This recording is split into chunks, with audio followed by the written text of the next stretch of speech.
92% মুসলমান এই দেশে। আর যে জোয়ার উঠেছে ডাকসু আর জাকসুর পরে, এদেশে আমার বিশ্বাস ইসলাম এবার রাষ্ট্রে যাবে ইনশাআল্লাহ।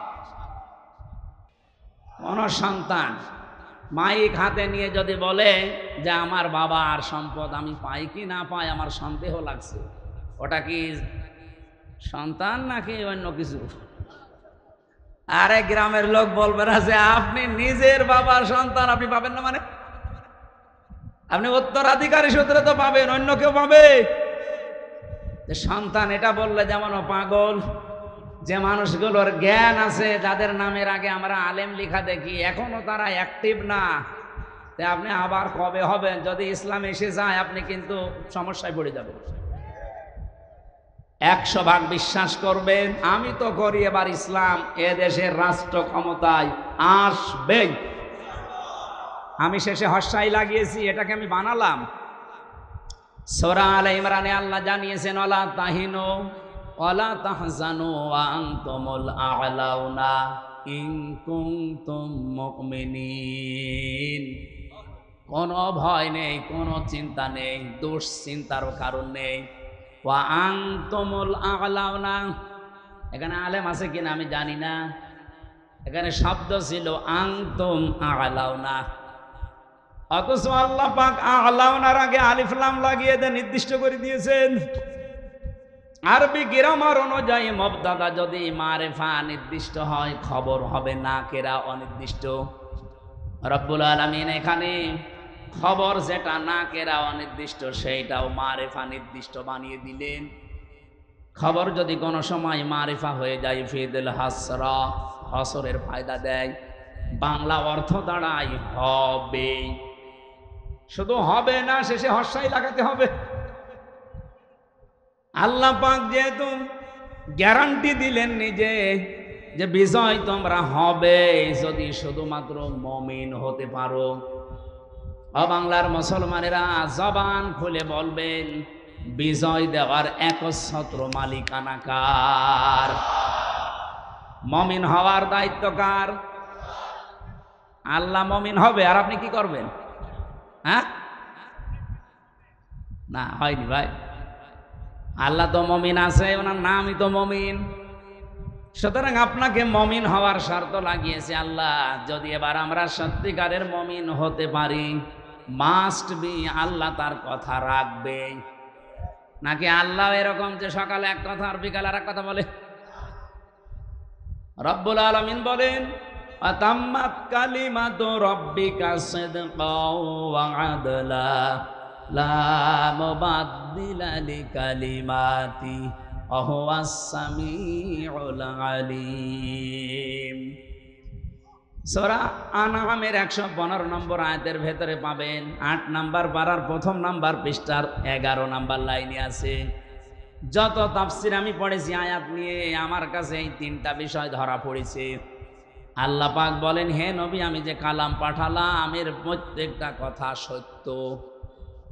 2 নম্বরে সিদক ওয়া আদলা, এটা ন্যায় ইনসাফ দিয়ে পরিপূর্ণ। 3 নম্বরে আমার কোরআনে আমি যা বললাম কিয়ামত পর্যন্ত কোনো পরিবর্তন নেই। যা বলেছি ওটা হবে।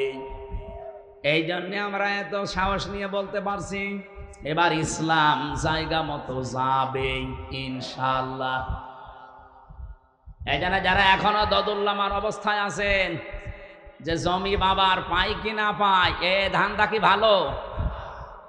আপনি তাহলে মনে হয় অন্য কারো সন্তান। বাংলাদেশের বৈধ নাগরিক আমরা, 92% মানুষ আমরা এখানে মুসলমান। এবার আপনি 100% বিশ্বাস নিয়ে বাড়ি যেতে পারেন। যেভাবে জোয়ার উঠেছে, ঝড় উঠলে ঝরা পাতাগুলো আকাশে ওঠে। এবার ঝড় উঠেছে, অবশ্যই এই ঝড়ে কেউ কেউ যারা আমরা পড়ে আছি নিচে, আমাদেরকে আল্লাহ উপরে তোলার জন্য এই ঝড় সৃষ্টি করে দিয়েছে। জাহাঙ্গীরনগর বিশ্ববিদ্যালয়ে মুসলিম শব্দ পর্যন্ত বাদ দেওয়া হয়েছিল। ইসলামী সাবজেক্ট যে কয়টা ছিল, কেউ পরিচয় দিলে তাকে হত্যা করা কোনো ব্যাপারই না, এরকম জায়গা ওইটা। অথচ সেখানে আজ নারায়ে তাকবীর আল্লাহু আকবার ধ্বনি উঠতেছে। এটা একটা আশ্চর্য না? এতগুলো কাজ আল্লাহ যখন করে দিচ্ছে, সামনে সামনে রাখছো চক্ষু যাই আছে, আমার মনে হচ্ছে আল্লাহ সবগুলোতে বিজয় দেবে ইনশাআল্লাহ। রব্বুল আলামিন বলেন, মানুষ অন্যায় করতে করতে যখন দেওয়াল পর্যন্ত চলে যায়, ওকে আর ফিরে আসার সম্ভাবনা থাকে না। এজন্য আমাদের যখন সময় আছে, এই মিথ্যা মামলা, মিথ্যা কেস থেকে, মিথ্যা সাক্ষী থেকে যদি আগামীতে এই বাংলাদেশে বাঁচতে চান, দলমত দেখা যাবে না, সবাই মিলে ইসলামকে সংসদে পাঠাতে হবে। সবাইকে আহ্বান জানাচ্ছি, আসেন ইসলামকে পাঠান। আপনিও নিরাপদে থাকতে পারবেন, আমিও নিরাপদে থাকতে পারবো। গোবিন্দচন্দ্র পরামানিক রাজবাড়ি বাড়ি, উনি সারা বাংলাদেশের হিন্দু মহাজোটের মহাসচিব। সেদিন ঢাকাতে আমারে বলছিল, মাওলানা, জামাত ইসলামী বাংলাদেশ যদি এবার রাষ্ট্রে আসে, আমার বিশ্বাস দেশের সব ধর্মের মানুষেরা নিরাপদে থাকতে পারবে। একটা হিন্দু মানুষ কথা বুঝে ফেললো, আর আপনার বুঝে আসে না। আপনি কোন ধান্দায় আছেন?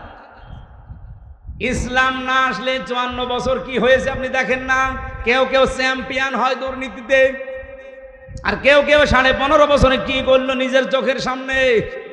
আমার আজ 33 বছর বয়স, 92 সালে আমার জন্ম।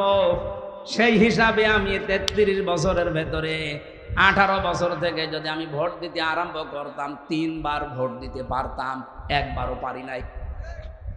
তাহলে আগামীতে আমার একটা আশা, একটা শখ, একটু ভোট দেব, সেটাও দেখছি অনেকে এখন বন্ধ করার রাস্তায় আছে।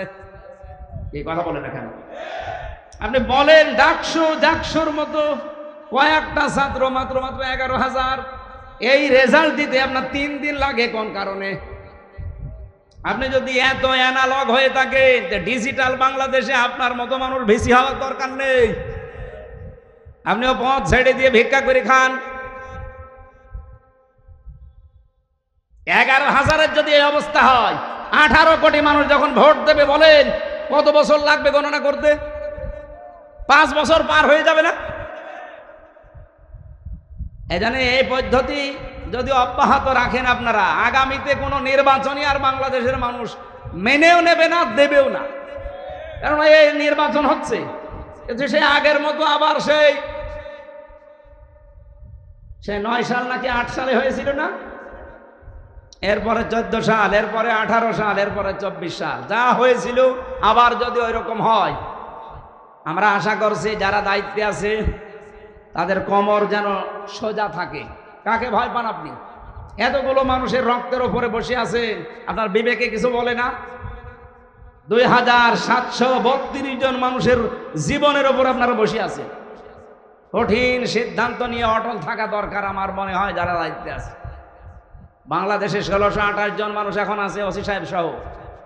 এই মানুষগুলোকে হযরত ওমরের মতো যেদিন আমরা দেখতে পাবো, এই বাংলাদেশটা মিনি জান্নাত হয়ে যাবে ইনশাআল্লাহ। আল্লাহ পাক একেবারে সর্বশেষ যখন সব চাইতে বেশি রাগান্বিত হয়ে যায় কারো উপরে, যখন দেখে লোকটা সুদ খায়। এদেশে তো সুদ নেই, হ্যাঁ এদেশে হয়তো ব্যাংকিং ব্যবস্থায় যে সুদগুলো অনেকে করেন না, কিন্তু ওই যে টাকা ছেড়ে রাখেন, টাকা আসে, 1000 টাকা দিয়ে রাখলে 100 টাকা করে মাসে মাসে বেশি দেয়। এই সিস্টেমে আছেন কারা দেখি তো, বলেন লিল্লাহি তাকবীর। ও এই এলাকায় নেই, আলহামদুলিল্লাহ। যদি কেউ করে থাকেন, আশা করছি আপনি এই অন্যায়টা ছেড়ে দেন, নয়তো আপনি নামাজও পড়েন, মায়ের সাথে জিনাও করেন। একটা নিকৃষ্ট শব্দ এটা। সন্তান যত খারাপ হোক, বলেন তো মায়ের সাথে জিনা করা এটা সম্ভব? হ্যাঁ বলেন। অথচ হাদিসে এটা যারা সুদ খায়, 1 টাকা পরিমাণেও যারা সুদ খায়, ওজনে 1 বার 2 বার না, মায়ের সাথে 33 বার জিনা করে। আল্লাহ তুমি আমাদের দেশের মানুষকে এই মহা পাপ থেকে বাঁচাও। আরো জোরে বলেন। তাহলে মুসলিম শরীফের হাদিসের বাক্য ছিল, 4টা কাজে আল্লাহ খুশি, আর এই 4টা কাজে আল্লাহ বেজার। যেগুলোতে আল্লাহ খুশি, আমাদেরকে এই কাজগুলো দুনিয়ায় করার তৌফিক দেন। যেগুলোতে নারাজ, আল্লাহ ছেড়ে দেওয়ার সুযোগ দেন। বলেন আমিন। আমার তেলাওয়াত কিন্তু আয়াত সূরা আরাফের 26-27, আমরা দুইটা আয়াত পড়েছি। আলোচনার বিষয় ছিল মানব জাতিকে শয়তানের প্রথম হামলা এবং তার পদ্ধতি কি ছিল। এই পৃথিবীতে শয়তানের যত টার্গেট, সর্বপ্রথম টার্গেট ছিল এই যে আয়াতে আছে। রব্বুল আলামিন বলেন, ইয়া বানি আদম কদ আনজালনা আলাইকুম লিবাসা। হে বনি আদম সন্তান, এখানে লক্ষ্য করেন আল্লাহ কিন্তু ঈমানদারকে ডাকেন নাই, আল্লাহ মুসলমানদেরকে আলাদাভাবে বলেন নাই, ডাক দিয়েছেন ইয়া বানি আদম, হে বনি আদমের সন্তান। বলেন তো অন্যান্য ধর্ম যারা মেনে জরেওয়ালা বনি আদম সন্তান কিনা? বলেন বলেন। তার মানে অন্য ধর্মের লোকও যদি আশপাশে থাকেন, সে আপনি হিন্দু হন, খ্রিস্টান হন, বৌদ্ধ হন, যারা আছেন সবাইকে আল্লাহ ডাক দিয়েছেন, কারণ সবার মালিককে। বলেন বলেন। ওরা হয়তো বাপ দাদার কথা মানতে গিয়ে সরাসরি বলতে পারে না আল্লাহ, কিন্তু মনের ভেতরে এটা ওদের আছে। বিপদে পড়ে দেখবেন তখন কিন্তু আল্লাহ ছাড়া আর কোনো ভগবানের নাম মনে আসে না। কথা বলেন। আমি বরিশালে ছিলাম ছোটবেলায়, যেতাম তখন নৌকায় ব্রিজ ছিল না, হঠাৎ দেখে একটা ঝড় উঠেছে।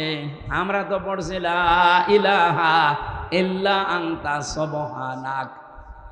পাশে আমার দেখে এক দাদা হিন্দু আর দাদি, ওরা বলছে লা ইলাহা ইল্লাল্লাহ। কি গো, চেহারা দেখে তো মনে হচ্ছে অন্য ধর্মের লোক।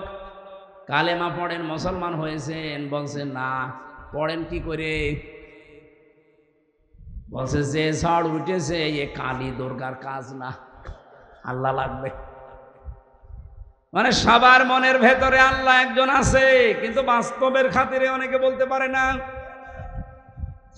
আল্লাহ যেহেতু সবার মালিক, সবার রব, এই জন্য উনি ডাক দিয়েছেন ইয়া বানি আদম, হে বনি আদমের সন্তানেরা, কদ আনজালনা, অবশ্যই আমি নাজিল করেছি, আলাইকুম, তোমাদের ওপরে, লেবাসা, পোশাক। কি করে এই পোশাক তোমাদের? ইওয়ারি সাওয়াতিকুম রিসা, তোমাদের লজ্জা নিবারণ করে। 2 নম্বরে তোমাদের সৌন্দর্য বৃদ্ধি করে। এই একটু খেয়াল করেন এদিকে, এই জরুরি না হলে উঠেন না তো ভাই। এলাকায় কি বিড়ির ফ্যাক্টরি আছে স্যার? অনেকের বিড়ির নেশা লাগে, তো ওই যশোর এলাকায় গেলে বিড়ি আছে, একটু পরে দেখে উঠে যে বিড়ি খেয়ে আবার আসে। এরা আবার বিড়ি খেতে যাচ্ছে নাকি? গাইবান্ধা বাসে একটু খেয়াল করেন, এখানে শব্দের ভেতরে আমরা 2টা বিষয় পেলাম। পোশাক আল্লাহ আমাদের কাছে দিয়েছেন, 1 নাম্বার আমাদের লজ্জা যেন নিবারণ হয়। জান্নাতের ভেতর থেকে হযরতে আদম এবং হাওয়া, আমাদের জাতি, আদি পিতা মাতা, এদেরকে বের করে দেবে, এই টার্গেট শয়তানের ছিল না। শয়তানের টার্গেটই ছিল এদেরকে আমি উলঙ্গ অবস্থায় দেখব। এই জন্য শয়তান সবসময় যৌনতা ছড়াতে ভালোবাসে। শয়তান যৌনবাদী, আর আমরা, ওটা তোর বলা যাচ্ছে না মৌলবাদী, ওটা তো এখন গালি করে ফেলেছে মানুষ। শয়তান সব সময় যৌনতা ছড়াতে ভালোবাসে। যারা আজ নিজেদের গোপন অঙ্গগুলো 8-60 পোশাক পরে, ছোটখাটো পোশাক পরে, শরীরের আপত্তিকর জায়গাগুলো মানুষকে দেখিয়ে মজা পান, আপনি নিজে বিশ্বাস করতে পারেন আপনি মানবের আর সন্তান নেই, আপনি শয়তানের সন্তান। এখনো তো খেলা আরম্ভ হয়নি, আপনি দেখেন কি হয়। একটা প্রতিষ্ঠানের রেজাল্ট দেওয়ার জন্য যদি 3 দিন লাগে মাত্র 11,000 ভোটার, তাহলে 18 কোটি মানুষ আমরা এই দেশে বাস করছি। যদি নির্বাচন হয়, রেজাল্ট দিতে আমার মনে হয় 5 বছর লাগবে। সেই হিসাবে ও ছাতা নির্বাচন এখন দরকার নেই, আগে মাজায় শক্তি করে নেন, মেরুদণ্ডটা সোজা করে নেন, তারপরে আপনার এতটুকু একটা প্রতিষ্ঠানে রেজাল্ট দেবেন, ছাত্রছাত্রী সবাই আছে না, ওনারা তাকিয়ে আছে আমেরিকার দিকে, ভারতের দিকে, লন্ডনের দিকে। আমি বাকিটা নাই নাই বললাম। অন্য দল থেকে যারা প্রার্থী হয় তাদের লাভ আছে। আমার আসনে যিনি চেষ্টা চালাচ্ছে, তিনি ঘোষণা দিয়েছে যে আমি 50 কোটি টাকা খরচ করব, তাও এই আসন আমার লাগবে। কি ভাই, আপনার এত কেন খরচ করা লাগবে? 50 কোটি টাকা যদি আপনি খরচ করেন, আমার মনে হয় আপনার 5 বছরে 500 কোটি টাকা আপনি কালেকশন করবেন। জামাত ইসলামী বাংলাদেশে যাদের নাম দিয়েছে, আপনারা শোনেননি আমিরে জামাতের ঘোষণা যে এই দল থেকে কেউ এমপি মন্ত্রী হলে 5 বছরে তার একটা টাকা বাড়বে না, যা আছে আরো কমে যাবে। এ ঘোষণা বাংলাদেশের কোনো দল দেওয়ার সাহস রাখে না, পারবেও না। দিলে রাখলেই হবে, খালি ঘোষণা দিলে রাখা লাগবে না। জামাত ইসলামী বাংলাদেশে রাখতে পারে, তার প্রমাণে 1 বছর 1 মাস এদের বিরুদ্ধে একটা চাঁদাবাজির মামলা নেই, ধর্ষণের মামলা নেই। অথচ যারা গলাবাজি করে, যারা এই যে ফাপড় মারে, বাংলায় কি বলে যেন ফাপড় মারে, আপনি দেখেন তো তাদের নামে মামলার পাহাড় জমে গেছে। খালি পেছনের শক্তি থাকার কারণে কিছু হচ্ছে না। এর জবাব জনগণ কিভাবে দেয় তার প্রমাণ ডাকসু আর জাকসু। আমার মনে হয় কারো যদি লজ্জা থাকে, ওর তো অন্তত লজ্জাই মরে যাওয়ার কথা। আশা করছি তাদের হুঁশ ফিরবে। এরপরও যদি হুঁশ না ফেরে, মনে করতে হবে হুঁশ বলে আর কিছু নেই। সুতরাং উনি পদপ্রার্থী না, উনি হচ্ছে নমিনি। জননেতা জনাব ডাক্তার আব্দুর রহিম সরকার দামাত বারকাতুহুমুল আলিয়া, এতদিন পর্যন্ত আপনাদের ভেতরে উনি গড়ে উঠেছিলেন, বেড়ে উঠেছিলেন। আপনারা নিজেরা জবান খুলে বলবেন তো, ওনার ভেতরে এ পর্যন্ত কোনো দুর্নীতি পেয়েছেন? তার মানে আগামীতে উনি আসলে দুর্নীতি হবে না, এ গ্যারান্টি আমরা দিতে পারি। যদি কেউ আসেন এরকম গ্যারান্টি দিতে পারেন, তাহলে আপনি আসেন, অবশ্যই আপনাকে আমরা সামনে ওয়েলকাম জানাবো। কিন্তু আমার যা বিশ্বাস, এই দেশে যারা দায়িত্বে আছে, 73টা দল চলছে দেশে, জামাত ইসলামী বাংলাদেশ বাদ দিয়ে কোন দল যেহেতু এ ঘোষণা দিতে পারে নাই, সুতরাং পারার সম্ভাবনাও নেই। আর অন্য কোন দল যদি ঘোষণা দেয় যে আমার দল থেকে এমপি মন্ত্রী হলে তার 1 টাকা 5 বছরে বাড়বে না, কোন দল থেকে দেশে এমপি দাঁড়াবে না, শেষে আমরা ওই বিনা ভোটে পাশ হয়ে যাব। সুতরাং এখনই বলছি না, সাহস যেহেতু আপনাদের নেই, আপনাদের এই ধোঁকাবাজি, প্রতারণা, গলাবাজি এ মানুষ বোঝে। আছেন সম্মানিত ওলামা ইকরাম। আমি এই শব্দটা আলাদা করে বললাম কেন?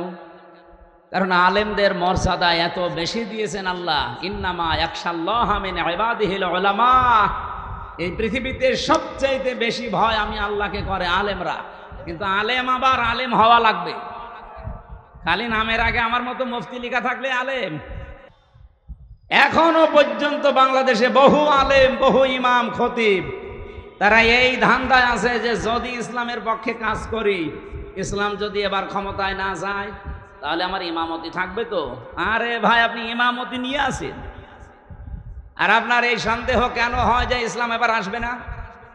92% মুসলমান এই দেশে, আর যে জোয়ার উঠেছে ডাকসু আর জাকসুর পরে, এদেশে আমার বিশ্বাস ইসলাম এবার রাষ্ট্রে যাবে ইনশাআল্লাহ। কোন সন্তান মাইক হাতে নিয়ে যদি বলে যে আমার বাবার সম্পদ আমি পাই কি না পাই আমার সন্দেহ লাগছে, ওটা কি সন্তান নাকি অন্য কিছু? আরে গ্রামের লোক বলবে না যে আপনি নিজের বাবার সন্তান, আপনি পাবেন না? মানে আপনি উত্তরাধিকারী সূত্রে তো পাবেন, অন্য কেউ পাবে? সন্তান এটা বললে যেমন পাগল। যে মানুষগুলোর জ্ঞান আছে, যাদের নামের আগে আমরা আলেম লেখা দেখি, এখনো তারা অ্যাক্টিভ না। তাই আপনি আবার কবে হবেন? যদি ইসলাম এসে যায় আপনি কিন্তু সমস্যায় পড়ে যাবেন। 100% বিশ্বাস করবেন, আমি তো করি এবার ইসলাম এ দেশের রাষ্ট্র ক্ষমতায় আসবে। আমি শেষে হস্যাই লাগিয়েছি, এটাকে আমি বানালাম। সূরা আলে ইমরানে আল্লাহ জানিয়েছেন, ওয়ালা তাহিনু ওয়ালা তাহজানু ওয়া আনতুমুল আ'লাউনা ইন কুনতুম মুমিনিন। কোনো ভয় নেই, কোনো চিন্তা নেই, দুশ্চিন্তারও কারণ নেই। ওয়া আনতুমুল আ'লাউনা, এখানে আলেম আছে কিনা আমি জানি না, এখানে শব্দ ছিল আনতুম আ'লাউনা, অথচ আল্লাহ পাক আ'লাউনার আগে আলিফ লাম লাগিয়ে দিয়ে নির্দিষ্ট করে দিয়েছেন। আরবি গ্রামার অনুযায়ী মুবতাদা যদি মারিফা নির্দিষ্ট হয়, খবর হবে নাকেরা অনির্দিষ্ট। রব্বুল আলামিন এখানে খবর যেটা নাকেরা অনির্দিষ্ট সেইটাও মারিফা নির্দিষ্ট বানিয়ে দিলেন। খবর যদি কোনো সময় মারিফা হয়ে যায় ফিদুল হাসরা, হসরের ফায়দা দেয়, বাংলা অর্থ দাঁড়ায় হবে। শুধু হবে না, শেষে হর্ষাই লাগাতে হবে। আল্লাহ পাক যেহেতু গ্যারান্টি দিলেন নিজে যে বিজয় তোমরা হবে যদি শুধুমাত্র মুমিন হতে পারো। বাংলার মুসলমানেরা জবান খুলে বলবেন, বিজয় দেওয়ার একচ্ছত্র মালিকানা কার? মুমিন হওয়ার দায়িত্ব কার? আল্লাহ মুমিন হবে, আর আপনি কি করবেন? হ্যাঁ, না হয়নি ভাই। আল্লাহ তো মুমিন আছে, ওনার নামই তো মুমিন। সুতরাং আপনাকে মুমিন হওয়ার শর্ত লাগিয়েছে আল্লাহ। যদি এবার আমরা সত্যিকারের মুমিন হতে পারি, মাস্ট বি আল্লাহ তার কথা রাখবে। নাকি আল্লাহ এরকম যে সকালে এক কথা আর বিকালে আর এক কথা বলে? রব্বুল আলামিন বলেন, আতাম্মাত কালিমাতু রাব্বিকা সিদকাও ওয়া আদলা লা মুবাদদিলা লিকালিমাতি ওয়া হুয়াস সামিউল আলিম। সূরা আনআমের 115 নম্বর আয়াতের ভেতরে পাবেন 8 নাম্বার পারার প্রথম নাম্বার পৃষ্ঠার 11 নাম্বার লাইনে আছে। যত তাফসীর আমি পড়েছি আয়াত নিয়ে, আমার কাছে এই 3টা বিষয় ধরা পড়েছে। আল্লাহ পাক বলেন, হে নবী, আমি যে কালাম পাঠালাম এর প্রত্যেকটা কথা সত্য। 2 নম্বরে সিদক ওয়া আদলা, এটা ন্যায় ইনসাফ দিয়ে পরিপূর্ণ। 3 নম্বরে আমার কোরআনে আমি যা বললাম কিয়ামত পর্যন্ত কোনো পরিবর্তন নেই। যা বলেছি ওটা হবে। এই জন্য আমরা এত সাহস নিয়ে বলতে পারছি এবার ইসলাম জায়গা মতো যাবে ইনশাআল্লাহ। এই জন্য যারা এখনো দদুল্লামার অবস্থায় আছেন যে জমি বাবার পাই কি না পাই, এ ধান্দা কি ভালো? আপনি তাহলে মনে হয় অন্য কারো সন্তান। বাংলাদেশের বৈধ নাগরিক আমরা, 92% মানুষ আমরা এখানে মুসলমান। এবার আপনি 100% বিশ্বাস নিয়ে বাড়ি যেতে পারেন। যেভাবে জোয়ার উঠেছে, ঝড় উঠলে ঝরা পাতাগুলো আকাশে ওঠে। এবার ঝড় উঠেছে, অবশ্যই এই ঝড়ে কেউ কেউ যারা আমরা পড়ে আছি নিচে, আমাদেরকে আল্লাহ উপরে তোলার জন্য এই ঝড় সৃষ্টি করে দিয়েছে। জাহাঙ্গীরনগর বিশ্ববিদ্যালয়ে মুসলিম শব্দ পর্যন্ত বাদ দেওয়া হয়েছিল। ইসলামী সাবজেক্ট যে কয়টা ছিল, কেউ পরিচয় দিলে তাকে হত্যা করা কোনো ব্যাপারই না, এরকম জায়গা ওইটা। অথচ সেখানে আজ নারায়ে তাকবীর আল্লাহু আকবার ধ্বনি উঠতেছে। এটা একটা আশ্চর্য না? এতগুলো কাজ আল্লাহ যখন করে দিচ্ছে সামনে রাখছো চক্ষু যাই আছে, আমার মনে হচ্ছে আল্লাহ সবগুলোতে বিজয় দেবে ইনশাআল্লাহ। দল মত জাতি বর্ণ ধর্ম নির্বিশেষে, যেহেতু গোবিন্দগঞ্জ নাম শুনলে বোঝা যাচ্ছে এখানে অন্য ধর্মের লোক আছে, এজন্য সবাইকে নিয়ে আমরা আল্লাহর দরবারে শুকরিয়া জানাচ্ছি, যেহেতু তাদেরও মালিক আল্লাহ। তাদের মালিক কে? গত পরশুদিন আমার কুষ্টিয়ায় অনুষ্ঠান ছিল। পরশুদিন না কালকে কি বার? শুক্রবার ছিল। হ্যাঁ, জমান নামাজ পড়ে আমি ওদের যে কেন্দ্রীয় মন্দির, ওই মন্দিরে গিয়েছিলাম। ওখানকার যিনি কেন্দ্রীয় মন্দিরের সভাপতি, সবার সাথে কথা বলার পরে প্রায় 100 ঘর হিন্দু আছে ওই পাড়াতে। ওনারা আমাকে আশ্বস্ত করেছে যে এবার আপনাকে আমরা ভোট দেব, কিন্তু আমাদের যে দাবিগুলো আছে আমরা যেন আতঙ্কে না থাকি, এইটা আপনারা দেখবেন। আমরা গ্যারান্টি দিয়েছি যে ইসলাম যদি আসে এই দেশের কোনো ধর্মের মানুষ আতঙ্কে থাকবে না ইনশাআল্লাহ। আপনার ধর্ম আপনি পালন করেন, আমার দাওয়াত দেওয়ার দরকার আমি দেব। কি কথা বলে না কেন? সুতরাং দলমত নির্বিশেষে যারা এসেছেন, আসেন আমরা আমাদের মালিক যিনি সত্যিকারের মালিক তার দরবারে শুকরিয়া আদায় করি, বলেন আলহামদুলিল্লাহ। এই পৃথিবীতে আল্লাহ যখন খুশি হয় কারো উপরে, এই এদিকে তাকান, এখানে একটু নড়াচড়া কম করে, আমরা একটা ক্লাস করব ঘন্টাখানিক, থাকবেন তো? এই পৃথিবীতে আল্লাহ যখন কারো উপরে খুশি হয় তখন তার বাড়িতে আল্লাহ কন্যা সন্তান পাঠায়। তাহলে যাদের মেয়ে আছে আপনি বিশ্বাস করতে পারেন যে আল্লাহ আপনার উপরে অন্তত খুশি হয়েছে। মেয়ে হলে খুশি হয় আল্লাহ, কিন্তু যার মেয়ে হয়েছে এই লোকটা নারাজ, এরকম মানুষ নেই? আপনাদেরকে আহ্বান জানাচ্ছি, আল্লাহ যেই কাজ করতে পেরে উনি খুশি, আমরা ওই কাজ পেয়ে খুশি কিনা বলেন তো? আজকে থেকে আর রাগ করবেন না। আপনি জান্নাত পাবেন কি পাবেন না সে গ্যারান্টি কিন্তু আপনি নিজেও দিতে পারেন না, পারেন না? কিন্তু আমি গ্যারান্টি দিতে পারি, যার বাড়িতে একটা মেয়ে আছে, যদি 3টা দায়িত্ব পালন করতে পারেন মাস্ট বি আপনি একটা জান্নাত পাবেন। না, আমারও ভুল হয়েছে, একটা জান্নাতের কথা আমি কোরআন আর হাদিসে পাইনি। কোন মানুষ যদি পৃথিবীতে একটা মেয়ে লোকের জন্য 3টা কাজ করে আল্লাহ তাকে জান্নাত দেবেন, এই কথা পেয়েছি। কিন্তু যত জায়গায় আপনি জান্নাতের বর্ণনা দেখতে পাবেন কোরআনে, আপনি দেখবেন অধিকাংশ জায়গায় আল্লাহ বহু বচন দিয়েছেন। আপনি একটু চেষ্টা করেন কোরআনের এই আয়াতটা বোঝার। জান্নাতিন তাজরি মিন তাহতিহাল আনহার ওয়া মাসাকিনা তাইয়্যিবাতান ফি জান্নাতি আদন। এই যে শব্দের ভেতরে 2টা জান্নাত বললাম, 2টাই কিন্তু বহু বচন। আল্লাহ এক বচন দিতে পারতেন, একটা জান্নাত বহু বচন, মাসাকিন বহু বচন দিলেন কেন? আমরা যারা আরবি গ্রামার বুঝি, পৃথিবীর বহু ভাষায় আমরা দেখেছি এক বচন বহু বচন আছে, কিন্তু আরবের নিয়মটা আলাদা। এখানে এক বচন আছে, দ্বিবচন আছে, বহু বচন আছে। আমি আয়াতটা নিয়ে গবেষণা করলাম, যে চিন্তা করে দেখলাম যে আল্লাহ জান্নাতের কথা বলতে গেলে খালি বহু বচন লাগিয়েছেন কেন? যেহেতু আরবিতে এক বচনের পরে দ্বিবচন হয়, এরপরে 2-এর উপরে গেলে সেটা বহু বচন হয়।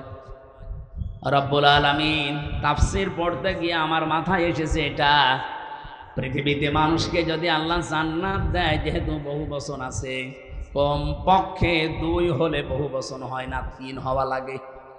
কথা বলেন না কেন? তাহলে আপনি যদি জান্নাত একটা পান, কম পক্ষে 3টা জান্নাত পাবেন।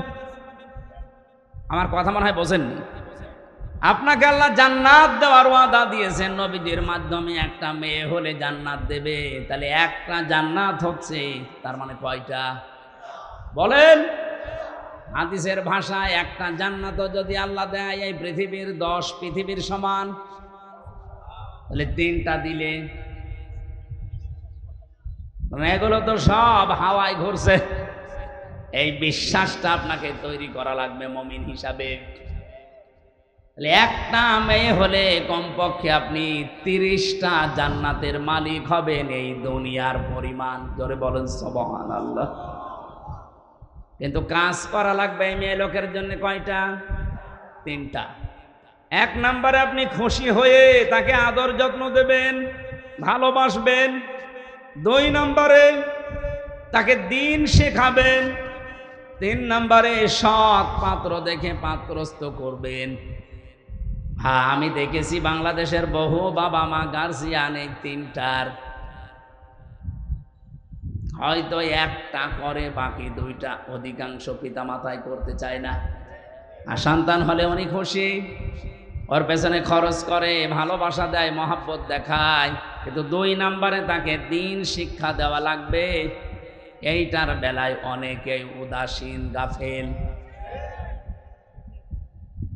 এমনকি এখন যিনি দায়িত্বে আছেন উনি কিন্তু 2 নবীর নাম নিয়ে বসে আছেন। ডক্টর মোহাম্মদ ইউনুস, কয় নবী? মোহাম্মদ একটা, ইউনুস একটা। অথচ যে কয়েকদিন আগে 1 থেকে 5 পর্যন্ত 1 থেকে 5 পর্যন্ত প্রাইমারিতে শিক্ষক নিয়োগ দেওয়া হয়েছে গানের। কথা বলছেন শরীর চর্চার। আপনি একজন মুসলমান 2 নবীর নাম নিয়ে বসে আছেন চেয়ারে। 92% মুসলমানের দেশে আপনি নাচের মাস্টার নিলেন, শরীর চর্চার মাস্টার নিলেন, গানের মাস্টার নিলেন, একটা আলেমকে দিয়ে কোরআন শিক্ষার মাস্টার নেওয়া যায়নি? এ দাবি আমরা জানাচ্ছি আজকে। সারা বাংলাদেশের মুসলমানদের এবং মানুষের একই দাবি যে আপনি যেহেতু ফেব্রুয়ারির 12 তারিখে নির্বাচন দিয়ে চলে যাবেন, যান, এমন একটা কাজ করে যান যেহেতু আপনি অমর হয়ে থাকবেন। আমরা মুসলমানের এই দেশে 1 থেকে 5 পর্যন্ত একটা ধর্মীয় শিক্ষা চাই না? চাই না? কারা চান দেখে? লিল্লাহে তাকবীর। দেখেন তো হাত তুলেছে কিনা?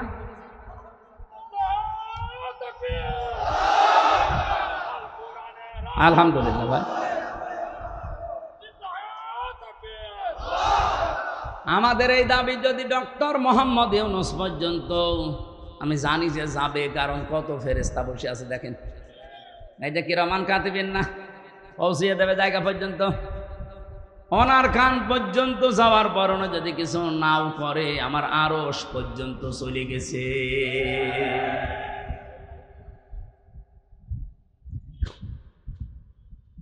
হযরতে ইব্রাহিমের পক্ষে একটা ব্যাঙ ছিল, শুধু পেশাব করেছিল।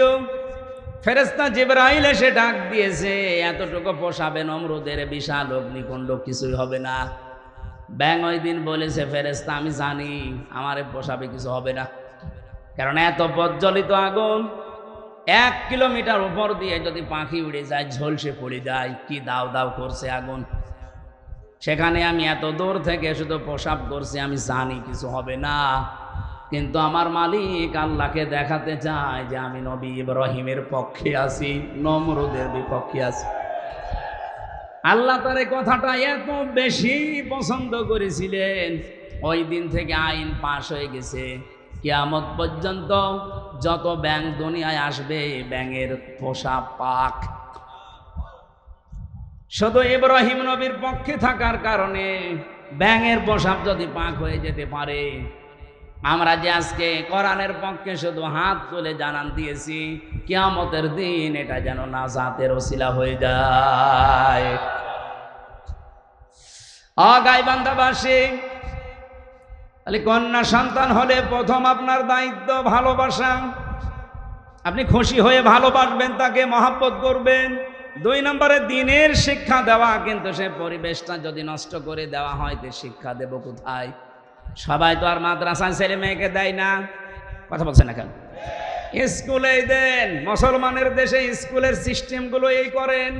1 থেকে 5 পর্যন্ত পড়লেও যেন ইসলামের মৌলিক নিয়ম নীতিগুলো অলরেডি জেনে ফেলে, এরকম ব্যবস্থা একটা করে দেন। আর সেইটা এখন কিন্তু সময়।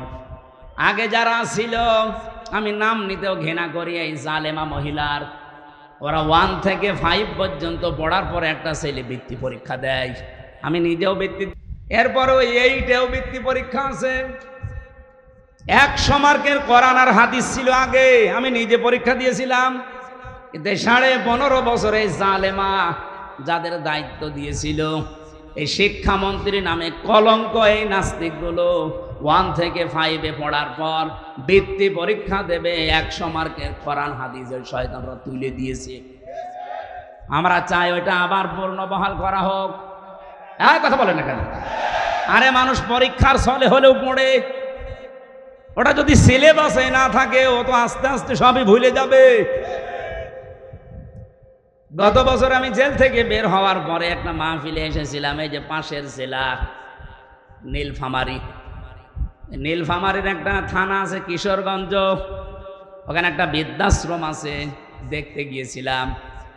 যে দেখি এদিকে 25 জন মা, এদিকে 25 জন বাবা, মুরব্বী সব বসে আছে। যেই কয়জনের সাথে কথা বলেছি, সবগুলো হাওমাও করে কাঁদছিল। এক মহিলা আমার হাত চেপে ধরে, মুরব্বী মানুষ, বলছে, বাবা আমার 3টা ছেলে মেয়ে, সব বিদেশে থাকে, কিন্তু আজকে আমি এখানে পড়ে আছি এই বৃদ্ধাশ্রমে। বললাম আপনার কি মনে হয় এখানে পড়ে থাকার কারণে বলেন তো? উনি একবার দুইটি কথা বলেছিলেন। এক নম্বরে প্রথম দোষটা আমার, 2 নম্বরের দোষ আমার পুত্রবধূর। প্রথম দোষ আমার এই 3টা ছেলে মেয়ে সব হায়ার এডুকেটেড, অনার্স মাস্টার্স করা, সব বাইরের দেশে থাকে।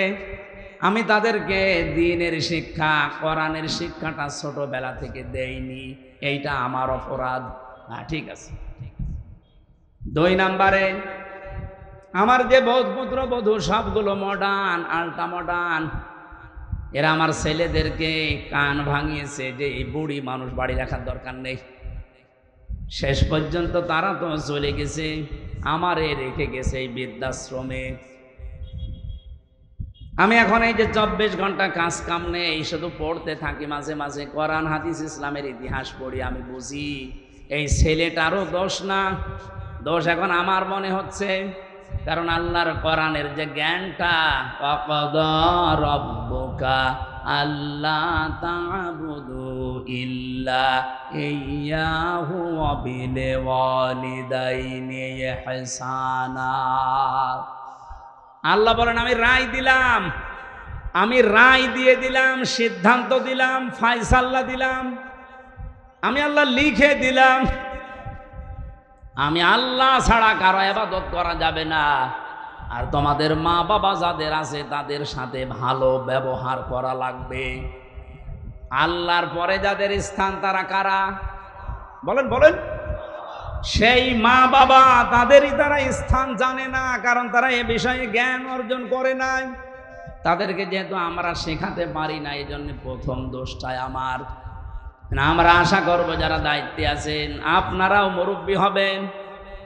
আপনাদের আগামী প্রজন্ম যদি বৃদ্ধাশ্রমে আপনাদের রেখে না আসে, আল্লাহর পরে আপনার স্থান এটা যদি না জানে, আপনাদের কপালেও আসতেছে।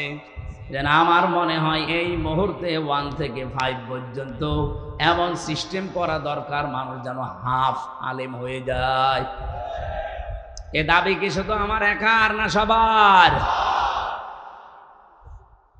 মেয়েটার জন্য 3 নম্বরে আপনি সৎ পাত্র দেখবেন। আজ মেয়ের বাবা যারা অনেকে সৎ পাত্র দেখে না, দেখে যে এই ছেলের মাল আছে কিনা, নাকি এ ছেলে এসব নেই?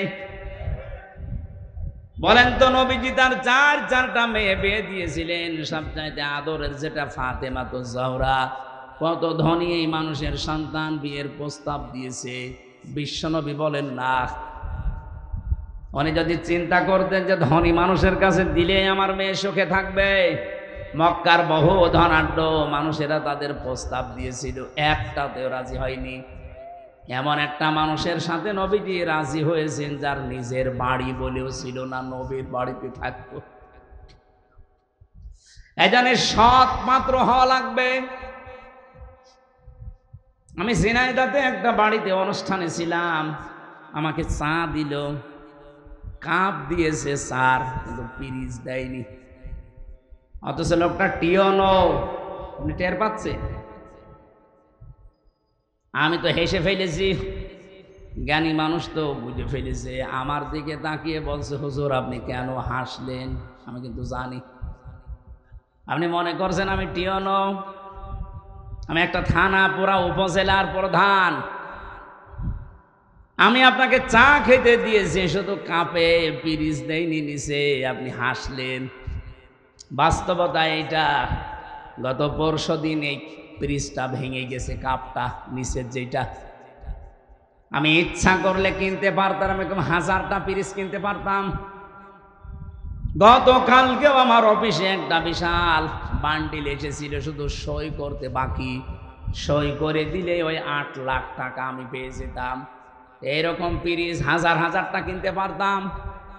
সেই ছোটবেলায় আমি আমার মায়ের কাছে, মাওলানার কাছে, উস্তাদের কাছে আমি শিখেছি যে ঘুষ খাওয়া এটা হারাম। ওই দিন থেকে এই পর্যায় পর্যন্ত আমি আজও কোনো ঘুষ খাইনি। এত কষ্টের জীবন যাপনে আছে। এই যে অন্যায় অবৈধটা আমার সামর্থ্য থাকার পরও আমি করি নাই, এই জন্য আল্লাহ অন্য দিক থেকে আমারে পুষিয়ে দিয়েছে। রব্বুল আলামিন আমার স্ত্রীকে বানিয়েছে আমার মন মতো আল্লাহওয়ালা। আমার সন্তানগুলো ঠিক আল্লাহ ওইভাবেই মন তৈরি করে দিয়েছে, যতটুকু দেওয়া হয় অতটুকুতেই তারা আত্মতুষ্টি আত্মতৃপ্তিতে আছে। আপনি যদি হারাম ইনকাম করেন, আপনার স্ত্রী আপনার সন্তানাদির মন আল্লাহ ঠিক ওই রকম করে দেবে। কি কথা বলছেন? এটাকে আমি বানালাম। সূরা তাহা 16 নম্বর পারা 19 নম্বর পৃষ্ঠা 13 নম্বর লাইনের 124 নম্বর আয়াতে এই তথ্যটা আছে। ওমান আ'রাদা আন যিকরি ফাইন্না লাহু মাঈশাতান দানকা ওয়া নাহশুরুহু ইয়াওমাল কিয়ামাতি আ'মা। রব্বুল আলামিন বলেন, আমার বিধান বাদ দিয়ে যারা ইনকাম করবে, বলেন তো ঘুষ খাওয়া এটা আল্লাহর বিধানে আছে? হ্যাঁ বলেন বলেন। আল্লাহর বিধানের বাইরে যারা উপায় করে ইনকাম করে, চর্ম চোখে দেখতে মনে হয় যে বিশাল সম্পদের মালিক হয়ে যাচ্ছে, আল্লাহ বলেন আমি দঙ্কা করে দেই, ওর জীবনের এই উন্নতিতে কোনো বরকত থাকে না। হ্যাঁ, হয়তো প্রতিদিন 2 লাখ টাকা করে আসবে ঠিক, কিন্তু 2.5 লাখ টাকা চলে যাবে এরকম রাস্তা বানিয়ে দেব। আসবে প্রতিদিন বৈধ অবৈধভাবে 2 লাখ করে, যাবে প্রতিদিন কত? লাভ হচ্ছে না লস হচ্ছে? এটা তো একটা গেল। সবচাইতে বড় বিষয়, আমি ওর অন্তর থেকে শান্তি তুলে নেব। এই দঙ্কা শব্দের ব্যাখ্যা হচ্ছে ওর জীবনের কোনো কিছুতে আমি শান্তি রাখবো না। ওর বউ চলবে ওর অবাধ্য হয়ে, সন্তান আদিগুলো নষ্ট হয়ে যাবে, কারণ এই প্রভাব পড়বে। হারাম ইনকাম করে যা খাওয়াচ্ছেন এই সন্তানগুলো হারাম হয়ে যাবে। এতটুকু আল্লাহ যদি শেষ করে দিতেন আয়াতই পড়তাম না। এর পরেরটা আরো ঝামেলা। ওয়া নাহশুরুহু ইয়াওমাল কিয়ামাতি আ'মা। কিয়ামতের দিন ওকে যখন তুলব, ওর চোখ থাকবে না, অন্ধ হয়ে উঠবে। আমি আল্লাহর সামনে দাঁড়িয়ে বলবে, ক্বালা রাব্বি লিমা হাসারতানি আ'মা। হে আল্লাহ, আমার তো চোখ ছিল, আমি অন্ধ কেন? রব্বুল আলামিন এবারে মানে কঠিন কথা জানালেন যে আমি ওকে সঙ্গে সঙ্গে ধমক দেব। ক্বালা কাযালিকা আতাতকা আয়াতুনা ফানাসিতাহা। তোর সামনে আমার আয়াতগুলো এইভাবেই তেলাওয়াত হতো। হাজার হাজার আলেম ওলামা নবী রাসূলরা তোকে এইভাবে শুনিয়েছে। আমার আয়াতগুলো শোনার পরে এভাবে না শোনার ভান করেছিলি, জানার পরে যেভাবে না জানার ভান করতিস, যেভাবে ভুলে গিয়েছিলি জানার পরে, আজকে তোরে আমি আল্লাহ ভুলে গেলাম। তুই যে আমার বান্দা ছিলি, তুই যে আমার বান্দি ছিলি, কোনো দিন আমার এই জবানে তোর নাম আমি আর উচ্চারণ করব না। বলেন নাউজুবিল্লাহ। ও গাইবান্ধাবাসী, কিয়ামতের দিন যদি আল্লাহ আমাকে না ডাকে, আমার নাম ধরে তার জবানে, আপনার নাম ধরে যদি কিয়ামতে আল্লাহর ডাক না দেয় যে তোর নাম আর কোনোদিন উচ্চারণ হবে না, যা। নিজের নাম উচ্চারণ না হলে কেমন লাগে আপনি জানেন? আমি যখন আয়না ঘরে ছিলাম, মাটির নিচে আমি নিজে দেখেছি, মাটির নিচের ওই দেওয়ালে লেখা আছে। কেউ কেউ এই নখ দিয়ে, বড় বড় নখ হয়ে যায়, খুশিয়ে খুশিয়ে এই দেওয়ালের সাথে লিখেছে যে ভাইরা, এই যে নাম্বার লিখেছি, কেউ যদি বাইরে যেতে পারেন এই নাম্বারে যাবেন, যে এই নামের মানুষটা আজও বেশি আছে। মানুষটা পড়ে আছে আজ 8 বছর, 10 বছর, 14 বছর পড়ে আছে, কেউ জানে না।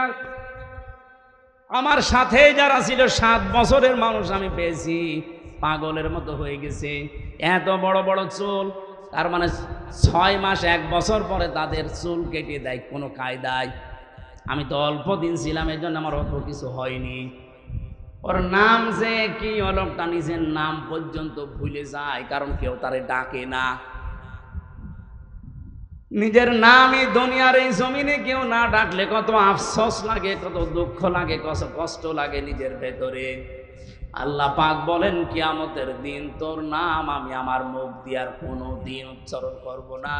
তুই যে আমার বান্দা ছিলি, তোকে আমি বানিয়েছিলাম, আমি ওটা ভুলে যাব। এই আয়াতটা পড়ার পরে আমার সবচেয়ে বেশি টেনশন হয়, ওয়াকাযালিকা লিয়াউমা তুনসা দিয়েছেন আল্লাহ। জীবনেও আপনার নাম আর উচ্চারণ হবে না, ওই শেষ। আমার তো মনে হয় এরকম বহু মানুষ দুনিয়াতে আমরা আছি যারা আল্লাহর বিধানকে বাদ দিয়ে এই পৃথিবীতে উপায়, ইনকাম এগুলো করছি, দেদারছে, আশা করছি এই মাইকের আওয়াজ শোনার পরে এই মানুষগুলোর জীবন থামবে। আল্লাহ যেন তৌফিক দাও মানুষকে, বলেন আমিন। কন্যার সন্তান হলে যে দায়িত্বগুলো পালন করা লাগে, এগুলো যদি সত্যি আমরা করি, আল্লাহ যেহেতু খুশি, উনি জান্নাত দেওয়ার ঘোষণা দিয়েছেন। মেয়ে যাদের আছে আল্লাহ কমপক্ষে যেন 3টা জান্নাতের মালিক তাকে বানান, আমিন। দ্বিতীয় নম্বরে হাদিস হচ্ছে, আল্লাহ যদি ওই লোকটার উপরে আর একটু খুশি হয়, তখন তার বাড়িতে আল্লাহ মেহমান পাঠায়।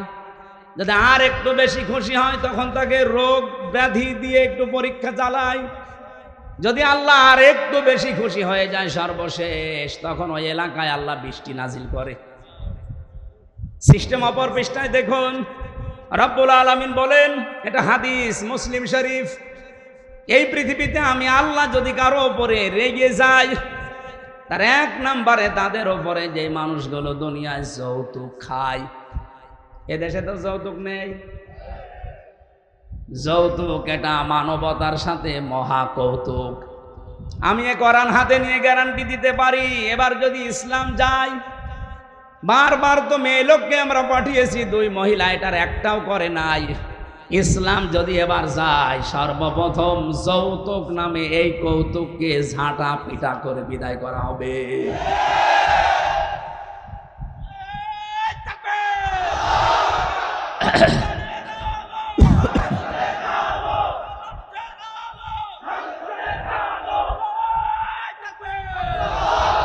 রংপুর বিভাগের মানুষেরা, এটা শুধু যৌতুকের বিষয় না, বহু বাড়িতে আমরা এখনো পর্যন্ত দেখি 200, 300, 500 মানুষকে নিয়ে যাচ্ছে বরযাত্রী। না, এই জেলা এসব নেই। কোথায় পেয়েছেন ভণ্ডামি? বরযাত্রী ইসলামে নেই, বরযাত্রী ইসলামে নেই। এগুলো এসেছে হিন্দুদের সংস্কৃতি থেকে। হ্যাঁ, ইসলামে আছে অলিমা। কি অলিমা করা লাগে? ছেলের বাড়ি না মেয়ের বাড়ি? তা আপনি যদি কিছু করতেই চান, ছেলের বাড়িতে আপনি অনুষ্ঠান করবেন, 200-500 না 1000 মানুষ খাওয়ান, কোনো অসুবিধা নেই। আপনি মেয়ের বাবার বাড়িতে তার অনুমতি ছাড়া, তার সন্তুষ্টি ছাড়া একটা পানও খাওয়া আপনার জন্য জায়েজ নেই। আর আপনি 200 মানুষ নিয়ে খাওয়াচ্ছেন গরুর মতো। আজকে থেকে সিদ্ধান্ত নেওয়া লাগবে যে যেটা ইসলামে নেই, এই বরযাত্রীর দাওয়াত পেলেও আমি আর জীবনে যাব না। কারা কারা রাজি আছেন দেখি? অনেকে হাত তুলছে না। ঠিক আছে, আলহামদুলিল্লাহ। এখানে যারা বিয়ে করেছেন সত্যি করে বলবেন, বিয়ে যারা করেছেন, অলিমা করেছেন, কারা কারা হাত তোলেন তো? আন্দাজে হাত তুলছেন না? ওসি সাহেব হাত তুলতে পারিনি, তার মানে উনি অলিমা করিনি, বরযাত্রী নিয়ে গেছে। সিস্টেম হয়তো জানতো না। আগামীতে এই সিস্টেম বাংলাদেশে থাকবে না। এদেশে যদি মেয়ে বিয়ে করতে চান, আপনি বিয়ে করে নিয়ে এসে অলিমা করবেন ছেলের বাড়িতে। যৌতুকের টাকা না খেয়ে আমার মনে হয় পায়খানা করে খেয়ে ফেলা ভালো। হ্যাঁ, কারণ পায়খানা খেলে মাত্র একটা গুনাহ হবে, কবিরা গুনাহ। আর যৌতুকের টাকা যারা নেন, ডবল গুনাহ হবে, একটা কবিরা আর একটা জুলুমের গুনাহ। যতদিন পর্যন্ত এই টাকা আপনি শ্বশুর শাশুড়িকে ফেরত না দেবেন, ততদিন আল্লাহ আপনাকে মাফ করবে না। বেশি বললে আবার আমিও ঝামেলায় পড়ে যাব, কারণ আমি একটা সাইকেল নিয়েছিলাম, এটা ফেরত দেওয়া লাগবে। আমি যদিও দিয়েছি ওইটা, তারপরেও যদি শ্বশুর বলে না ওই সময় সাইকেল আর এখন সাইকেল দাম আকাশ পাতাল, টাকা আরো দেন, অসুবিধা নেই, আমি দিয়ে দেব। তো যারাই নিয়েছেন দেওয়া লাগবে। এই যে বারবার বরযাত্রী নিষেধ করছি যেতে, অলিমা করার জন্য বলছি, আমার 3টা মেয়ে, আমার বাসা লাগবে না। এই কথা বলে না কেন? না, ইসলামে যেহেতু নেই এই কাজটা, এই সমাজে বন্ধ হওয়া দরকার। এই গাইবান্ধা থেকে এই সংস্কার আরম্ভ হওয়া দরকার ইনশাআল্লাহ। আপনারা আরম্ভ করেন তো সামাজিকভাবে। দেখবেন হয়ে যাবে। সংস্কার যখন চলছে সারা দেশে, এইটা নিয়ে সংস্কার হোক। এদেশে আর কোন যৌতুক থাকবে? ইসলাম আসলে তো থাকবেই না। আমরা নিজেরাও এখন চেষ্টা চালাবো। 2 নম্বরে আল্লাহ আরেকটু যখন রেগে যান যারা গেবত করে তাদের উপরে, অথচ গেবত এখন আমাদের কাছে ঘি ভাতের মতো হয়ে গেছে। 3 নম্বরে আল্লাহ আর একটু যখন রেগে যায় কারো উপরে, যে লোকটা মিথ্যা কথা বলে। এদেশে তার এটা নেই। আগস্টের 5 তারিখের আগের কথা বাদ দেন, আমার তো মনে হচ্ছে আগস্টের 5 তারিখের পরে যত মিথ্যা মামলা আর মিথ্যা সাক্ষী বেড়েছে, নাকি এ জেলায় বন্ধ আছে? সারা দেশের অবস্থায় এক, মিথ্যা মামলা আর মিথ্যা সাক্ষী, এটা 180 মাইল বেগে অনেকে চালাচ্ছে। আরে ভাই, আপনি অত্যাচারিত, আপনার চাইতে আমি কি মাজলুম কম? আমি তো মামলা দিলে, মিথ্যা সাক্ষী জোগাড় করলে 1000টা করা যায়। আমার বিনা কারণে মিথ্যা একটা মামলা দিয়ে মিথ্যা 4 জন সাক্ষী জোগাড় করে 3 বছর আমারে ফাঁসির কন্ডেম সেলেরিকে দিয়েছিল। আমার বাবার কাছ থেকে ওরা প্রায় 32 লাখ টাকা খেয়েছে। আমার তো এখন তারা যদি মাফ চায়, আমার মনে হয় ওই টাকা ফেরত নেওয়া দরকার। আগস্টের 5 তারিখের পরে খুব বেশি হলেও 9 তারিখের দিকে আমারে কল দিয়েছিল যে ওসি আমার মামলার আয়ু, বলছে হুজুর মাফ করে দিয়েন। কে আপনি? বলছে আমি সেই মিজান। ও, মাফ তো করে দেব, অসুবিধা নেই, আমার টাকা ফেরত দেন। মাঝে মাঝে বহু টাকা আপনি আমার বাবার কাছ থেকে নিয়েছেন, আমার বাবা সব হিসাব করে রেখেছে, ওই টাকাগুলো ফেরত দেন, আপনারে মাফ করে দেব। কি করলেন এতগুলো টাকা নিয়ে? খেতেও তো পারেন না, যা করেছিলেন এখন পালিয়ে থাকেন। অবৈধ ইনকাম করলে যে কি হয় তার বাস্তব প্রমাণ এই ফ্যাসিস্টরা। কি কথা বলেন এখন? কিছুদিন আগে আমি সিঙ্গাপুরে ছিলাম, মালয়েশিয়া, 2টা রাষ্ট্র যেহেতু পাশাপাশি, যে হোটেলে উঠেছিলাম নিচতলায় নেমে দেখি 2 জন বসে বসে চা খাচ্ছে আর মুখ নিচু করে আছে। চেহারা দেখে আমি চিনে ফেলেছি, যে সালাম দিলাম, বসো হুজুর আমরা আগেই পালিয়েছি। আরে ভাই, আপনি তো বলবেন ওয়ালাইকুম আসসালাম, না বলছো হুজুর আমরা আগেই পালিয়েছি। 3 তারিখে ভাব দেখলাম যে ভালো না, এই জন্য রাতে টিকিট কেটে চলে এসেছি। আমি ওই সময় ওনারে বলেছিলাম আপনি পালালেন কেন? আপনার না 620টা বাড়ি? কত? 620টা বাড়ি ওই লোকটার। ওরা সাহেব পাড়া বানিয়েছে মালয়েশিয়ায়, সিঙ্গাপুরে ফ্ল্যাট নিয়েছে, কানাডায় ওরা বানিয়েছে, লন্ডনে বানিয়েছে বেগম পাড়া, বিভিন্ন দেশে তো আছেই, বাংলাদেশেও বহু জায়গায় তাদের বাড়ি। আল জাজিরা রিপোর্ট দিয়েছে ওই লোকটার বাড়ির সংখ্যা 620টা। আল্লাহর কি ইশারায় একটা বাড়িতেও থাকতে পারে না, হোটেলে থাকে। আমি বললাম আপনি বাইরে বের হতে পারেন না, সব সময় এখানে পড়ে থাকেন। হুজুর বাইরে যাব, কোন আশায় যাব? 20 লাখ বাঙালি থাকে এই মালয়েশিয়া, আমারে যদি দেখতে পায় পিটিয়ে ভর্তা বানিয়ে ফেলবে। এই জন্য বাইরে যাই না, খালি এখানে আর নিচতলায় আসি মাঝে মাঝে চা খাওয়ার জন্যে। আপনি দোয়া করেন। আমাদের দোয়া আপনার জন্য আসবে, আপনি যা করেছেন আপনার জন্য দোয়া আসবে। এই জন্য জালেমদের পরিণতি কি হয়েছে এটা দেখার পরেও যদি এখনো কারো হুঁশ না হয়, আমার মনে হয় এরা যেন নেপালের দিকে তাকায়। দেখেন না মন্ত্রীদেরকে নদীর ভেতরে চুবাচ্ছে, এখন আরম্ভ হয়েছে মোদির ওখানে। বাংলাদেশ থেকে মনে হচ্ছে সারা বিশ্ব শিখে ফেলেছে। অবৈধভাবে কেউ আর আগামীতে টিকে থাকার চেষ্টা করবেন না, জীবনেও পারবেন না, কারণ সে ভুল দেশের মানুষের ভেঙে গেছে। এক কথা বলে না কেন? এই দেশ থেকে শিক্ষা নিয়েছে সিরিয়া, এই দেশ থেকে শিক্ষা নিয়েছে নেপাল, এই দেশ থেকে শিক্ষা নিয়েছে দাদারা। দেখেন কি হয় দাদার। আমার তো মনে হয় কোরআন হাদিস পড়ে যতটুকু পেয়েছি, মোদির করুণ পরিণতি হবে এই কারণে শয়তান আল্লাহর ঘর টুকরা টুকরা করেছে।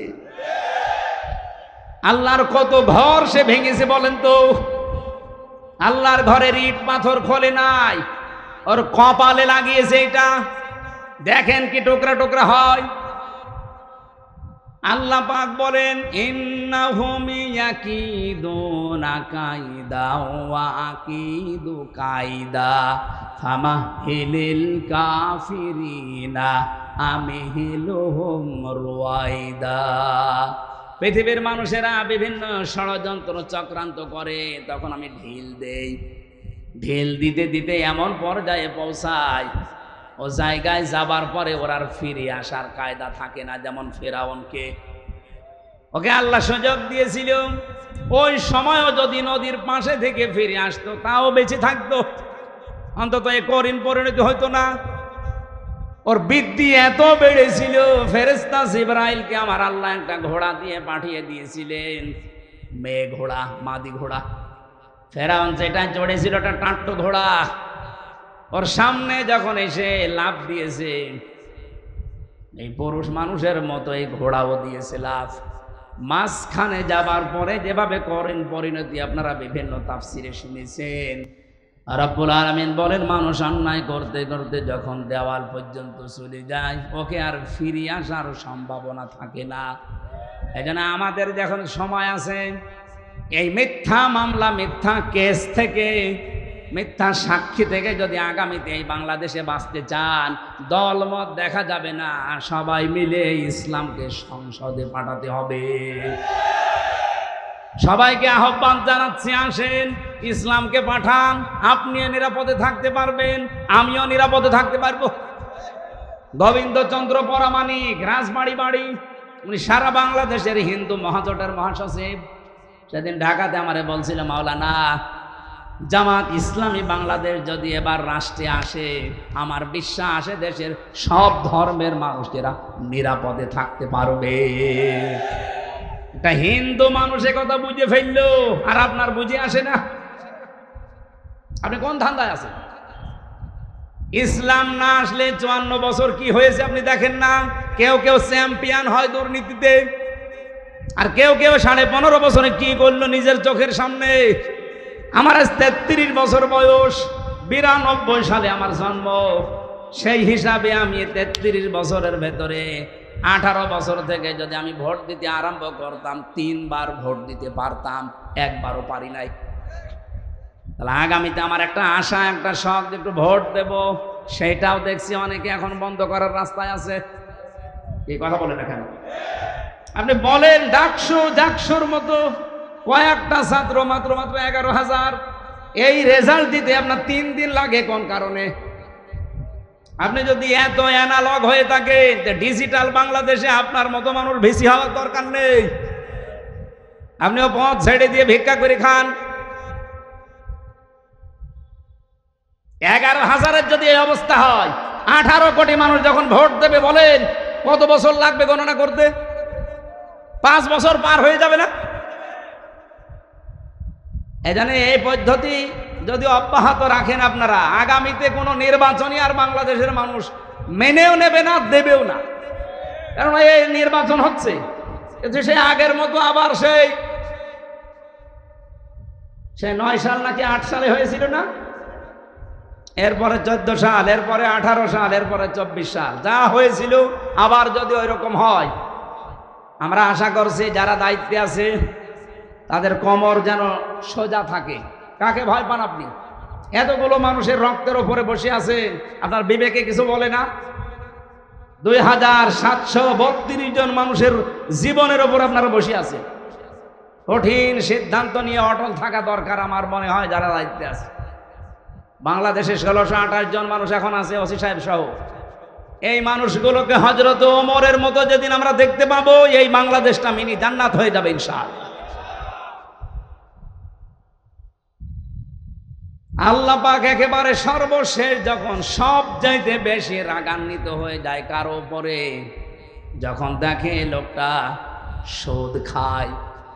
এদেশে তো সুদ নেই, হ্যাঁ এদেশে হয়তো ব্যাংকিং ব্যবস্থায় যে সুদগুলো অনেকে করেন না, কিন্তু ওই যে টাকা ছেড়ে রাখেন, টাকা আসে, 1000 টাকা দিয়ে রাখলে 100 টাকা করে মাসে মাসে বেশি দেয়।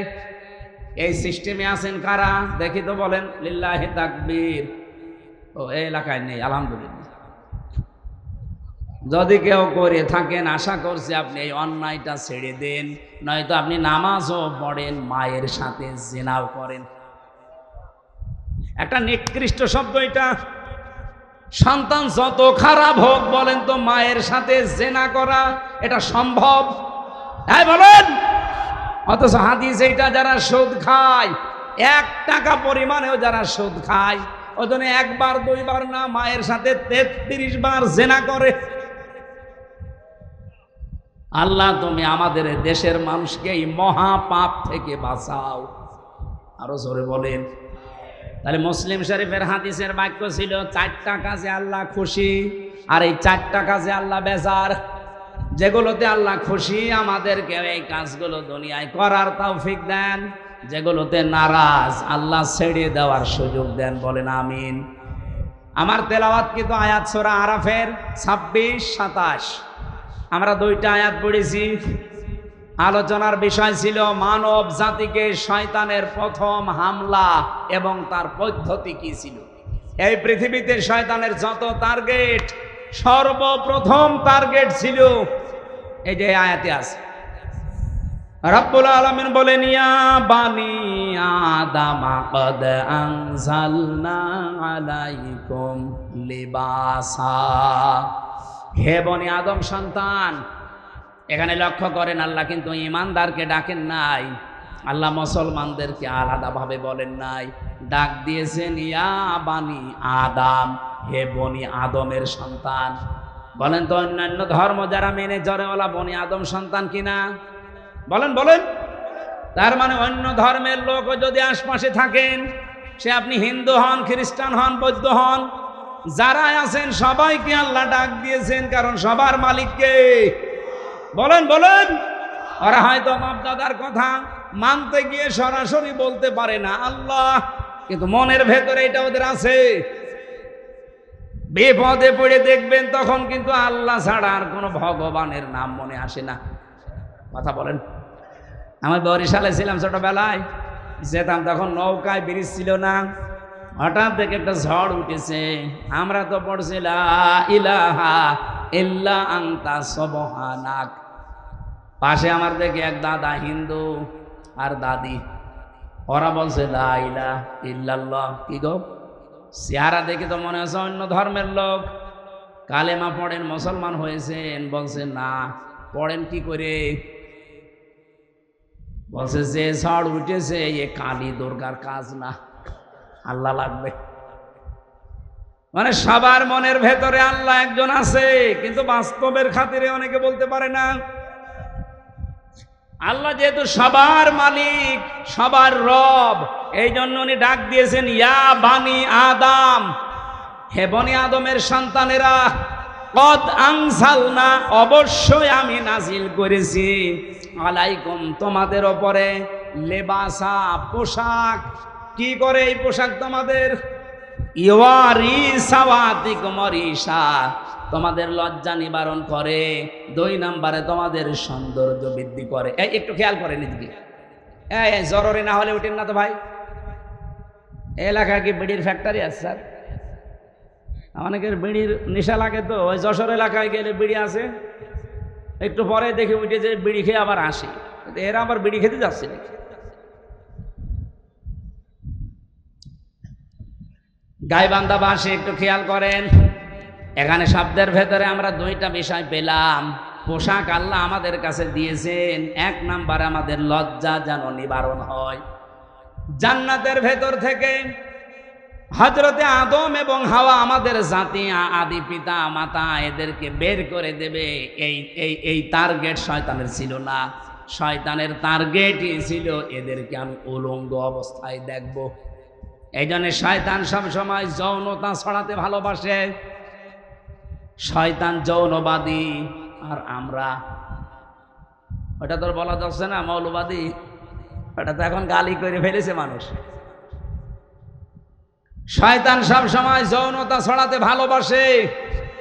যারা আজ নিজেদের গোপন অঙ্গগুলো 8-60 পোশাক পরে, ছোটখাটো পোশাক পরে, শরীরের আপত্তিকর জায়গাগুলো মানুষকে দেখিয়ে মজা পান, আপনি নিজে বিশ্বাস করতে পারেন আপনি মানবের আর সন্তান নেই, আপনি শয়তানের সন্তান।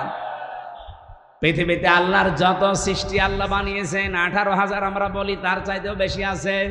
শুধুমাত্র একটা সৃষ্টি দেখবেন স্থান মানুষকে দেখায় কুকুর। কি এত বড় লেজ উল্টো করে রাখে, মানুষকে দেখায় যে যা দেখবি দেখ। আমার তো মনে হয় এই দেশে যারা নিজেদের উলঙ্গ অর্ধ উলঙ্গ পোশাক আশাক পরে বিভিন্ন গোপন অঙ্গগুলো মানুষকে দেখি আরো আনন্দ পায়, এরা আর কুকুর সমান। আমি এত নিচে নামতাম না। আপনার একটু লজ্জা লাগে না এমন খারাপ পোশাক পরে রাস্তায় আসেন? মানুষ আপনাকে দেখে কত রকমের আজে বাজে কত রকমের নিম্ন কথা বলে আপনি জানেন? আপনি যখন রাস্তা দিয়ে আপনার বউকে উলঙ্গ অর্ধ উলঙ্গ করে মোটরসাইকেলে নিয়ে যান, কত যুবক রাস্তায় দাঁড়িয়ে বলে মাল গেল। আর আপনার বউকে দেখে যদি কেউ বলে যে মাল গেল, ওই মালের পেটে আর ভালো মাল আল্লাহ দেবে না। কারণ মেয়েদের এই কয়েক ইঞ্চি পেট, এটা খুব দামি জায়গা। এখানে যার নজর যত খারাপ পড়বে ওখান থেকে খারাপ জিনিস ডেলিভারি আসবে। বলে যে হুজুর দোয়া করেন ছেলে যেন আব্দুল কাদের জেলানির মতো হয়। ছেলে আব্দুল কাদের জেলানি এমনি হবে? আপনি আব্দুল কাদের জেলানির জীবনী পড়েন, তার মা কোন ধাঁচের ছিলেন।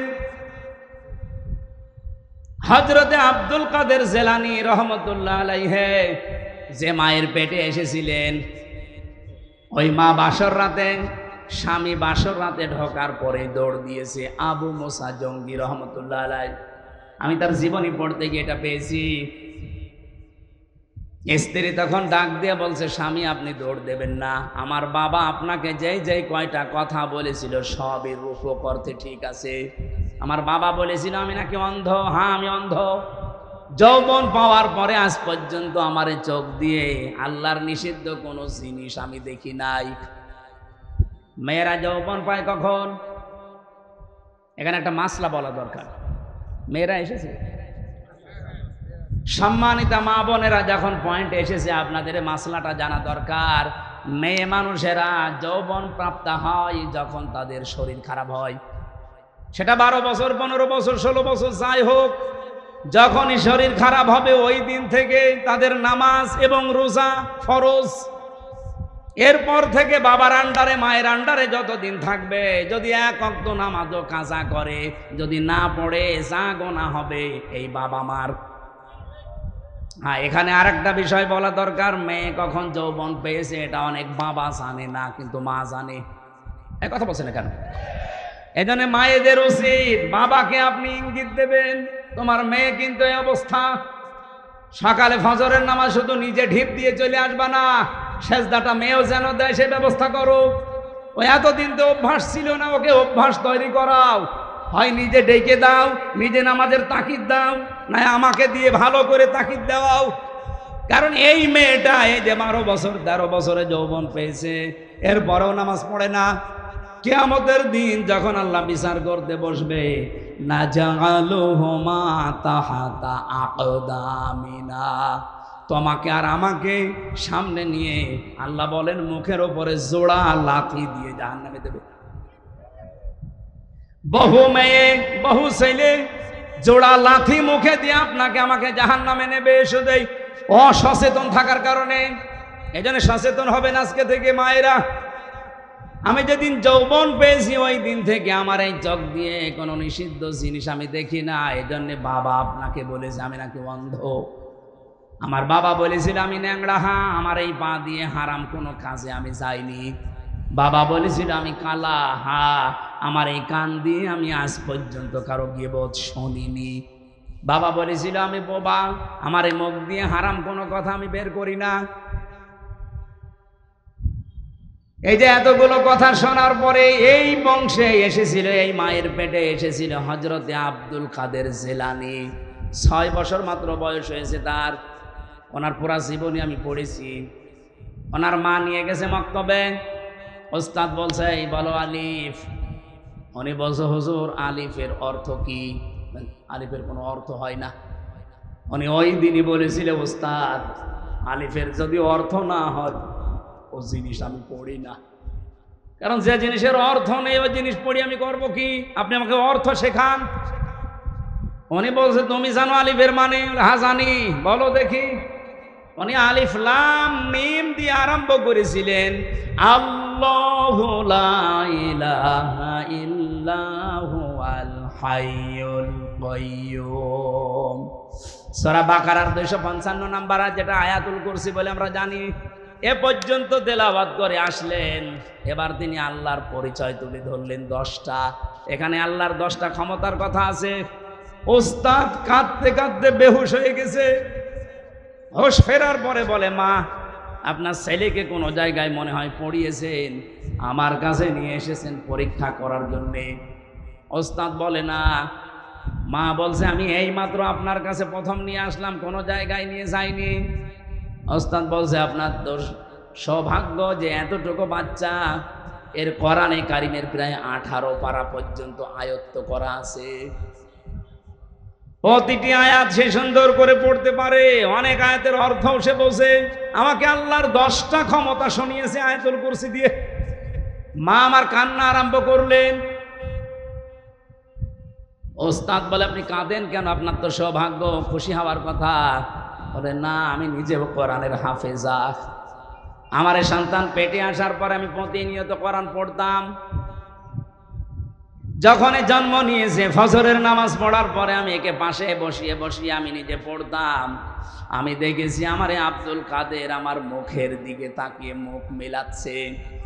ওস্তাদ আমার আফসোস হচ্ছে এই কারণে, আমি যদি আর একটু কষ্ট করে পড়াটাই প্রতিদিন পড়তাম, আমার এই ছোট সন্তান এই ছোট বয়সেই কোরআনের হাফেজ হয়ে যেত। আব্দুল কাদের জেলানী এমনি এসেছিল ওই পেটে। আপনার বিয়ের আগেই পেট, সারা দেশের মানুষের দেখা শেষ। এমন ব্লাউজ গায়ে দিয়েছে মনে হচ্ছে ফুটবল খেলার মাঠ। কথা বলছেন এখন? এই দিক থেকে একটা ফিতা, ওই দিক থেকে আর একটা ফিতা, মাঝখানে দিয়েছে গেরো। ওটা ফুটবল খেলার সেন্টার। কত মানুষ আছে বাসে, নজর ওই দিকে দেয় নাকি? এই এলাকায় সব নেই? মা বোন যারা এসেছেন নিজেদেরকে রক্ষা করেন। আল্লাহ এর পরের শব্দে দিয়েছেন রিশা। শুধুমাত্র লজ্জা নিবারণ করার জন্য পোশাক দেয়নি, সৌন্দর্য বৃদ্ধি করার জন্য পোশাক আমি দিয়েছি। হ্যাঁ, এখানে ব্যাখ্যা দুইটা। আপনি শুধুমাত্র সৌন্দর্য প্রদর্শন করতে পারেন পোশাক আশাকের মাধ্যমে, বিবাহিতা মেয়েরা তার স্বামীর কাছে। কথা বোঝা যায়নি? আপনি পোশাকের দ্বারা যদি সৌন্দর্য বর্ধন করতে চান করবেন, কিন্তু কার জন্যে? স্বামী ছাড়া পৃথিবীর কারোর জন্য, এমনকি নিজের বাবার জন্যেও মেয়েদের সাজ করা জায়েজ নেই। আজকে যে পরকীয়া প্রেম বাড়ে, বহু মানুষকে আমি বলতে শুনেছি, হুজুর যেভাবে চাই ওইভাবে করে না। কি? আমি চাই আমার বউ রাতে নাইট ড্রেস পরে থাকবে, ও পরে না, এই জন্য আমি অন্য জায়গায় লাইন করি। এরকম মানুষ দেশে নেই? এখানে পরকীয়া প্রেম করেন কারা? হাত তোলেন তো দেখি। আলহামদুলিল্লাহ। এই জেলা তো একেবারে মানে মডেল জেলা। কোনো কিছুই নেই, যৌতুক নেই, পরকীয়া প্রেম নেই, ওসি তো খুব আরামে আছে।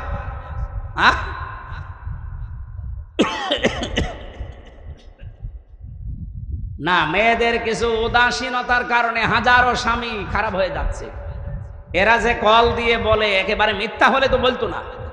সম্মানিতা মা বোনেরা, এই রিশার ব্যাখ্যা যেটা, আপনি কিন্তু ধরা পড়ে যাবে। আশা করছি আপনি একটু অ্যাক্টিভ হবেন এই ব্যাপারে। লিবাসুত তাকওয়া যালিকা খায়র। আল্লাহ বলেন সর্বোত্তম পোশাক হচ্ছে তাকওয়ার পোশাক। প্রশ্ন আসতে পারে, তাকওয়ার আবার পোশাক হয়? হ্যাঁ হয়। তাকওয়ার পোশাক কি? এখানে যদি প্রশ্ন করা হয় 100 জনের 98 জন বলতে পারবেন না। লিবাসুত তাকওয়া যালিকা খায়র। আল্লাহ বলেন তাকওয়ার পোশাক সর্বোত্তম। কি এটা জানো? তাকওয়ার পোশাক হচ্ছে আল্লাহর নির্দেশ এবং আদেশ, নিষেধ এবং আদেশগুলো নিজের জীবনে সেট করা। এটা একটা পোশাক। এই পোশাকটা আমাদের দেশে নেই, এমনকি পরিবেশও নেই। একজন মানুষ যেই পোশাক পরবে, সে পোশাক পরে টিকে থাকার মতো জায়গাও এ দেশে নেই। ওসি সাহেব চেষ্টা করছে বাঁচার, উনি বাঁচতে পারছে না। ওনার উপরে এমন আল্লাহর ওলি বসে আছে যে ওনাকে খারাপ হতে বাধ্য করে। আমি কি বেশি বলে ফেললাম? এরকম জায়গা দেশে নেই।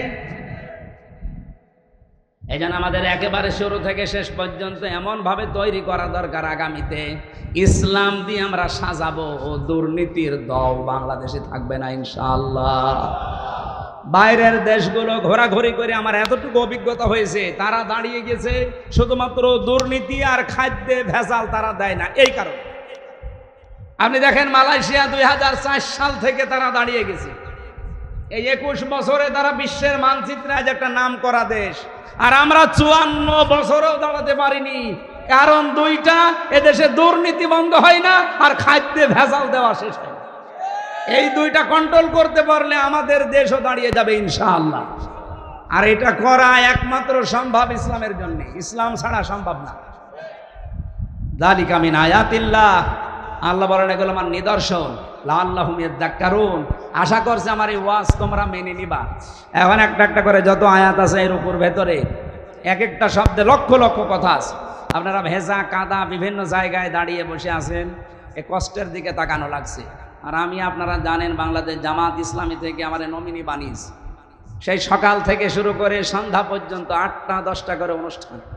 এরপরে মাগরিবের পরে বের হয়ে এসে 9:30 10টায় আপনাদের অনুষ্ঠান ধরি। আমরা আজকে আর টানতে পারছি না, 11:30 বাজে।